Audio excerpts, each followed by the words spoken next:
عمران صاحب ہمیں جو اس وقت ایران اسرائیل جنگ کے موضوع پر جو تازہ صورتحال ہے اس پر کچھ اظہار خیالت کر کے بتائیں گے۔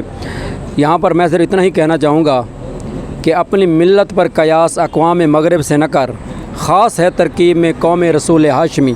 تو اس وقت ہمیں متحد ہونے کی ضرورت ہے اس جنگ کے موقع پر۔ اب عالم اسلام کو متحد ہو جانا چاہیے۔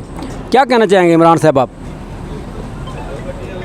جیسے کہ ہم جانتے ہیں ایک طرف ایران ہے اور دوسری طرف اسرائیل، ہر طرف موضوع بحث بن چکا ہے۔ ایران جذبہ ایمانی اور حمیت غیرت اسلامی کے ساتھ کفر کے سامنے سیسا پلائی دیوار بن چکا ہے، تو دوسری طرف اسرائیل کو حمایت امریکی اور صہیونی قوتوں کا ساتھ حاصل ہے۔ تو اس موضوع پر ہم فکر اقبال سے ہمیں سبق سیکھنا چاہیے کہ کافر ہے تو شمشیر پہ کرتا ہے بھروسہ، مومن ہے تو بے تیغ لڑتا ہے سپاہی۔